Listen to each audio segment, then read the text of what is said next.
Hi friends, ಎಲ್ಲರಿಗೂ ನಮಸ್ಕಾರ. ಇವತ್ತು ನಿಮ್ಗೆ ಒಂದು ಒಳ್ಳೆ ಆಯುರ್ವೇದ ಔಷಧಿ ಗುಣ ಇರುವಂತಹ ಒಂದು ಬೇರಿನ ಬಗ್ಗೆ ಮಾಹಿತಿ ಕೊಡ್ತೀನಿ. ಇದು ಯಾವ ಬೇರು ಅಂತ ಹೇಳಿ ನಿಮ್ಗೆ ಗೊತ್ತಾಯ್ತಾ ಅಥವಾ ಇಲ್ಲ? ಒಂದ್ ಸ್ವಲ್ಪ ಗೆಸ್ ಮಾಡ್ರಿ.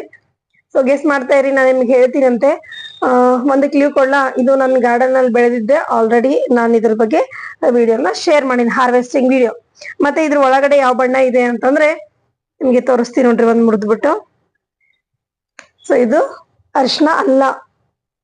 ಇದರಲ್ಲಿ ಒಳಗಡೆ ನಿಮ್ಗೆ ಕ್ರೀಮಿಶ್ ಅಥವಾ ಒಂಥರ ಇದ್ರ ಕಲರ್ ಅಲ್ಲಿ ಕಾಣಿಸುತ್ತಾ ಇದು. ನೋಡ್ರಿ, ಈ ಕಲರ್ ಅಲ್ಲಿ ಇದು ಕಾಣಿಸುತ್ತಾ.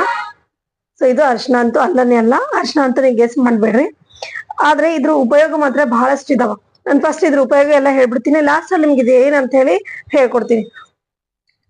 ಫ್ರೆಂಡ್ಸ್, ಇದಕ್ಕೆ ಸಂಸ್ಕೃತದಲ್ಲಿ ಅಮರ್ ಗ್ರಂಥ ಹರಿದ್ರ ಅಂತ ಹೇಳಿ ಕರೀತಾರೆ. ಅದೇ ಇದು ತತ್ವಶಾಸ್ತ್ರದ ಪ್ರಕಾರ ಇದಕ್ಕೆ ಶಾಸ್ತ್ರದಲ್ಲಿ ಕರಾಕುಮ ಮೇಧ ಅಂತ ಕರೀತಾರೆ. ಇಷ್ಟೆಲ್ಲ ಔಷಧೀಯ ಗುಣ ಇರುವಂತ ಇದು ನಮ್ಗೆ ಆರೋಗ್ಯಕ್ಕೆ ಇದು ಎಷ್ಟು ಒಳ್ಳೇದು ಅಂತ ಹೇಳಿ ನಿಮ್ಗೆ ಹೇಳ್ತೀನಿ. ಇದ್ರ ಸೇವನೆಯಿಂದ ನಮ್ಮ ಹೊಟ್ಟೆಯಲ್ಲಿರುವಂತ ಎಲ್ಲಾ ಆಲ್ಮೋಸ್ಟ್ 90% ಎಲ್ಲಾ ಕಾಯಿಲೆಗಳು ದೂರ ಆಗ್ತಾವ ಅಂತ ಹೇಳ್ತೀನಿ. ಹಂಗಂತ ಹೇಳಿದ್ ಒಂದ್ ತಿಂದ ತಕ್ಷಣ ಎಲ್ಲ ಹೋಗಂಗಿಲ್ಲ. ಕ್ರಮೇಣ ನಮ್ಮ ಅಡಿಗೆಯಲ್ಲಿ ಇದನ್ನ ಬಳಸ್ತಾ ಹೋದ್ರೆ, ಕ್ರಮೇಣ ನಮ್ಮ ಜೀವನ ಶೈಲಿ ಆಹಾರ ಪದ್ಧತಿಯಲ್ಲಿ ಇದನ್ನ ನಾವು ತಗೊಳ್ತಾ ಹೋದ್ವಿ ಅಂತಂದ್ರೆ ಇದರಿಂದ ಬಹಳಷ್ಟು ಉಪಯೋಗವನ್ನ ನಾವು ಪಡ್ಕೋಬಹುದು.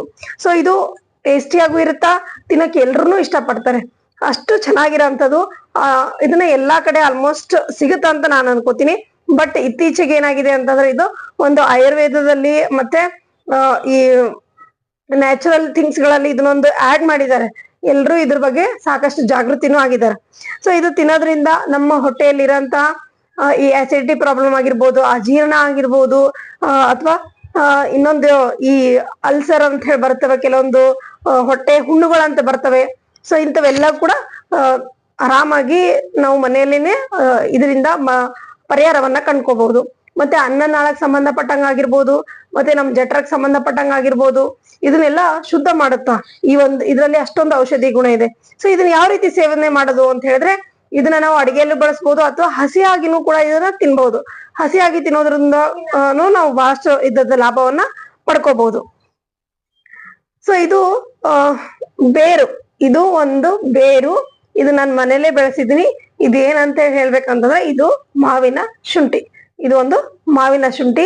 ಈ ಮಾವಿನ ಶುಂಠಿಯ ಒಂದು ಪರಿಮಳ, ಈಗ ಆಲ್ರೆಡಿ ನಾನು ಒಂದು ಹಿಂಗ್ ಕಟ್ ಮಾಡಿದ್ನಲ್ಲ, ಇದ್ರದ್ದು ಪರಿಮಳ ಫ್ರೆಂಡ್ಸ್ ಗಮ್ಮನತ. ನಿಮಗೆ ಹಂಗೆ ಹಸಿದು ತಿನ್ಬೋದು, ಆಮೇಲೆ ಮಜ್ಜಿಗೆಯಲ್ಲಿ ಹಾಕೋಬಹುದು, ಅಡಿಗೆಯಲ್ಲಿ ಬೆಳೆಸ್ಕೋಬಹುದು, ಚಿತ್ರಾನ್ನದಲ್ಲಿ ಬೆಳೆಸ್ಕೋಬಹುದು, ಸಾರ್ನಲ್ಲಿ ಹಾಕೋಬಹುದು.